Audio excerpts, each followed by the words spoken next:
Bollywood silver screen presenting the princess.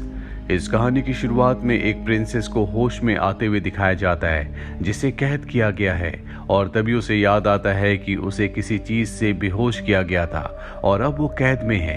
तभी उसे किसी के आने की आहट आती है। वो जल्दी से उसी तरह से बेहोशी का नाटक करने लगती है जिस तरह से कुछ देर पहले वो बेहोश थी। यहाँ पर दो सिपाही आते हैं। प्रिंसेस उन दोनों के ऊपर हमला कर देती है। दरअसल वो एक बहुत अच्छी फाइटर है, इसीलिए इन दोनों को मारकर यहीं कैद करके वो एक दूसरे कमरे में जाती है और जब वो ऊपर से नीचे देखती है तो देखती है कि दूसरे राज्य का जो प्रिंस है जिसका नाम जूलियस है, उसने उसके माता पिता को और उसकी छोटी बहन को बंदी बना लिया है। यहाँ से कहानी फ्लैशबैक में जाती है जहाँ पर दिखाया जाता है कि प्रिंसेस और जूलियस की शादी होने वाली थी और क्योंकि जूलियस एक अच्छा इंसान नहीं था इसीलिए प्रिंसेस उसे पसंद नहीं करती थी और जब इन दोनों की शादी थी तो प्रिंसेस शादी से भाग जाती है और इसी बात का बदला लेने के लिए जूलियस ने इनके राज्य पर आक्रमण किया है और यहाँ के राजा यानी कि प्रिंसेस के पिता को, उसकी मॉम को और उसकी छोटी बहन को बंदी बना लिया है क्योंकि वो किसी भी कीमत पर प्रिंसेस से शादी करना चाहता है ताकि शादी के बाद वो इस राज्य का भी राजा बन जाए। प्रिंसेस को हासिल करना उसकी एक जिद बन चुकी है।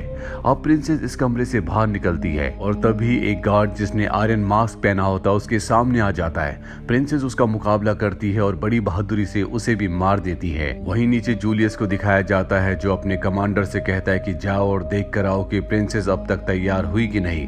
कमांडर अपने एक सिपाही को भेजता है जो कि बहुत ही मोटा होता है। ऊपर प्रिंसेस जो कि किले में फंस चुकी है, उसे किसी भी तरह से नीचे आना है। वो सबसे पहले अपने कमरे में जाती है जहां पर उसकी तलवार होती है और ये तलवार उसे उसकी मास्टर ने दिया था जिसने बचपन से उसे लड़ना सिखाया था, तलवारबाजी सिखाई थी।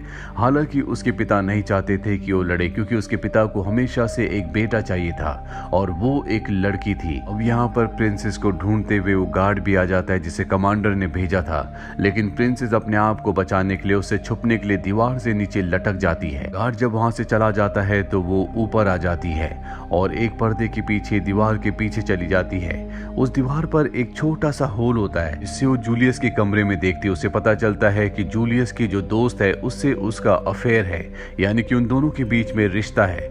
उसी छेद से वो अपनी तलवार डालकर जूलियस को मारने वाली होती है कि तभी वहां पर एक गार्ड आ जाता है और जूलियस से कहता है कि आपको राजा ने बुलाया है। जूलियस वहां से चला जाता है और अब यहाँ पर प्रिंसेस अपने आप को बचाने के लिए, यहाँ से निकलने के लिए एक छोटे से होल से बाहर निकलती है।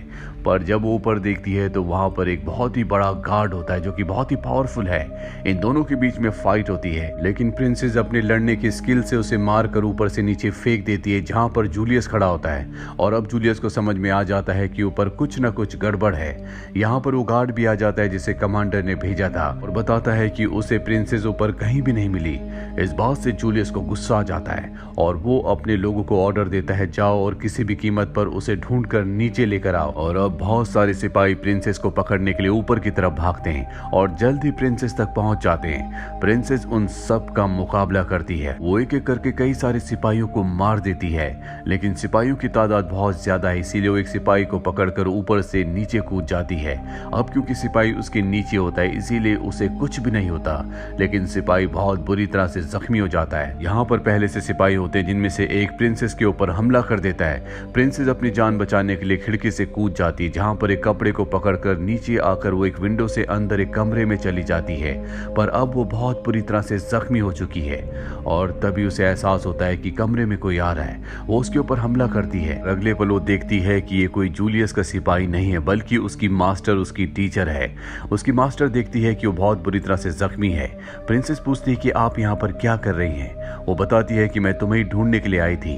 इसके बाद वो उसके जख्मों पर मरहम लगाती है और बताती है कि तुमने प्रिंस जूलियस से शादी करने से मना कर दिया था इसीलिए उसने हमारे राज्य पर आक्रमण किया और हमारे बहुत सारे लोगों को बेरहमी से मार दिया। ये सब सुनकर प्रिंसेस को दुख होता है। उसे लगता है कि ये सब कुछ उसकी वजह से हुआ है और उसकी मास्टर कहती है कि इसमें तुम्हारी कोई गलती नहीं है। यहाँ से निकलने का पानी का एक रास्ता है जो मुझे पता है, हमें वहां से निकलना होगा।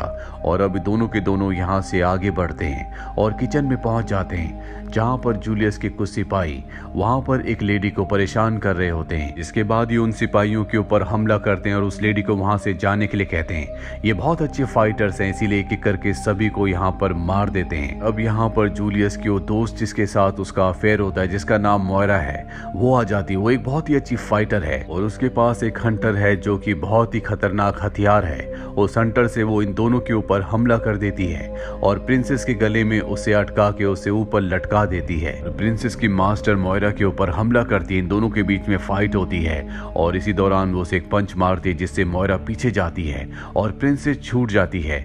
यहाँ पर प्रिंसेस की मास्टर आग लगाकर जिसके पीछे मोयरा फंस जाती है, प्रिंसेस को लेकर यहाँ से निकल जाती है और उस जगह पहुंच जाती है जहाँ से ये बाहर निकल सकते हैं। प्रिंसेस की मास्टर से कहती है कि तुम्हें यहाँ से अकेले ही जाना होगा, मोयरा यहाँ पर आने वाली है, मुझे उसे रोकना होगा। हालांकि प्रिंसेस ऐसा नहीं चाहती, पर उसकी मास्टर कहती है कि तुम्हें अपने परिवार को बचाना है, हमारे पास इसके अलावा कोई भी रास्ता नहीं है। प्रिंसेस पानी के रास्ते यहाँ से निकल जाती है और उस जगह पहुंच जाती है जो कि कारागार यानी कि जेल है। यहाँ पर उसका पूरा परिवार भी कैद होता है। साथ ही यहाँ पर 3 सिपाही होते हैं जो बैठे होते हैं, जो यहाँ पर निगरानी के लिए रखे गए हैं और ये तीनों के तीनों शराब पी रहे होते हैं, जुआ खेल रहे होते हैं और अब प्रिंसेस उनके सामने पहुंच जाती है। पर इससे पहले कि तीनों सिपाही कुछ समझ पाते, वो उनके ऊपर हमला करके उन्हें बुरी तरह से मार देती है। और ये सब उसके पिता जो कि राजा हैं, जो कभी नहीं चाहते थे कि प्रिंसेस किसी भी तरह की फाइट सीखे। वो चाहते थे कि प्रिंसेस एक आम लड़की बने, क्योंकि उन्हें कभी भी लड़की नहीं चाहिए थी, बल्कि उन्हें एक वारिस यानी कि एक बेटा चाहिए था। लेकिन प्रिंसेस हमेशा से एक योद्धा बनना चाहती थी, इसीलिए उसने फाइट सीखी और एक बहुत अच्छी योद्धा बनी। अब वो अपने परिवार को लेकर यहाँ से निकलने लगती है, लेकिन तभी बहुत सारे सिपाही यहाँ पर आ जाते हैं जो प्रिंसेस के ऊपर हमला कर देते। प्रिंसेस बेहोश हो जाती है और जब उसे होश आता है तो वो जूलियस के सामने होती है। वहां पर उसका पूरा परिवार और साथ ही उसकी मास्टर भी होती है जिसे मोयरा यहाँ पर लेकर आई है। प्रिंसेस जूलियस से कहती है कि मैं तुमसे नफरत करती हूँ और बहुत जल्दी तुम्हें मार दूंगी।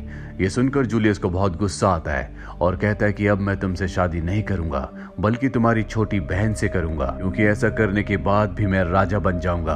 और वो अपने सिपाहियों से कहता है कि इसे मार दो। प्रिंसेस अपनी मास्टर को इशारा करती है कि वो उसकी बहन को लेकर यहाँ से निकल जाए और ठीक उसी वक्त वो सिपाही के ऊपर हमला कर देती है, जिससे उसकी मास्टर को मौका मिल जाता है और उसकी छोटी बहन को लेकर वो यहाँ से भाग जाती है। अब यहाँ पर सिपाही उसे पकड़कर खिड़की से नीचे फेंक देता है। वो पानी में जाकर गिरती है, उसके हाथ बंधे हुए हैं, साथ ही वो बेहोश भी हो जाती है। पर चंद ही सेकंड्स के बाद उसे होश आ जाता है, जिसके बाद उसे अपनी जिम्मेदारी का एहसास होता है कि उसे अपने पूरे परिवार को, पूरे राज्य को बचाना है। वहीं पर एक कांच का टुकड़ा होता है जिससे वो अपने हाथों पर बंधी रस्सी को काटकर पानी से ऊपर यानी कि बाहर आ जाती है। वो अपने परिवार को बचाने के लिए एक बार फिर से किले के अंदर, महल के अंदर आती है, पर तभी उसके सामने गार्ड आ जाता है। वो गार्ड इससे पहले कि उस पर हमला करता, वहां पर एक बहुत बड़ा स्टैचू होता है जिसके पीछे प्रिंसेस की छोटी बहन छुपी होती है। और जब गार्ड स्टैचू के सामने आता है तो प्रिंसेस की छोटी बहन स्टैचू को गार्ड के ऊपर गिरा देती है, जिससे उसकी मौत हो जाती है। और अब यहाँ पर मास्टर भी आ जाती है। इन्हें देखकर प्रिंसेस बहुत खुश होती है। ये तीनों के तीनों एक तहखाने में जाते हैं जहाँ पर जंग के बहुत सारे हथियार होते हैं। प्रिंसेस अपनी मास्टर के साथ वहां से कुछ कवच पहनती है, हथियार लेती है और अपनी छोटी बहन से कहती है कि तुम्हें यहीं रहना होगा। और इसके बाद ये दोनों के दोनों बाहर निकल जाते हैं, जहाँ पर जूलियस के कई सिपाहियों को मारते हैं। जूलियस को पता चल जाता है कि प्रिंसेस अब भी जिंदा है, इसीलिए वो बहुत सारे सिपाहियों को भेजता है और कहता है कि उन दोनों को खत्म कर दो और प्रिंसेस की छोटी बहन को किसी भी कीमत पर यहाँ पर लेकर आओ। वहीं जूलियस की छोटी बहन को दिखाया जाता है जिसने युद्ध के कवच पहने होते हैं और वो उस चर्च में पहुंच जाती है जहाँ पर उसके माता पिता को बंदी बनाकर रखा गया है। दरअसल जूलियस ने यहाँ पर शादी की पूरी तैयारियां कर रखी है।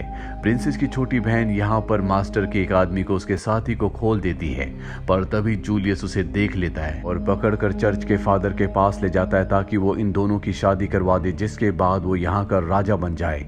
लेकिन बाहर दिखाया जाता है जहाँ पर प्रिंसेस और उसकी मास्टर दोनों के दोनों कई सिपाहियों को मार चुकी है। प्रिंसेस की मास्टर अब चर्च के गेट पर आ जाते हैं, लेकिन वहां पर मोयरा अपने सिपाहियों के साथ खड़ी होती है। लेकिन मास्टर का साथ देने के लिए उसके लोग भी यहाँ पर आ जाते हैं और वो उन सब से लड़ना शुरू कर देते हैं। प्रिंसेस भी अपनी बहन को, अपने माता पिता को बचाने के लिए अंदर जाना चाहती है, लेकिन उसके सामने मोयरा आ जाती है, जिसके बाद इन दोनों के बीच में फाइट होना शुरू हो जाती है। वही चर्च के अंदर दिखाया जाता है जहां पर सब एक दूसरे से लड़ रहे होते हैं। साथ ही जूलियस प्रिंसेस के पिता राजा के ऊपर हमला कर देता है, पर इससे पहले कि वो उन्हें मारता वहां पर मास्टर आ जाती है और वो जूलियस पर हमला करती है। इन दोनों के बीच में फाइट होना शुरू हो जाती है। वहीं बाहर दिखाया जाता है जहां पर प्रिंसेस और मोयरा एक दूसरे से लड़ रहे होते हैं। ये दोनों ही बहुत अच्छे फाइटर्स होते हैं, लेकिन इस फाइट में प्रिंसेस की जीत होती है और मोयरा की हार। वो मोयरा को मार देती है, जिसके बाद वो चर्च के अंदर जाती है जहां पर वो देखती है कि जूलियस ने उसकी मास्टर को जख्मी कर दिया है। इससे उसे बहुत दुख होता है। तभी उसकी मास्टर का आदमी वहां पर आता है और मास्टर को वहां से ले जाता है। और अब यहाँ पर सिर्फ प्रिंसेस और जूलियस है। इन दोनों के बीच में तलवार से फाइट होना शुरू हो जाती है।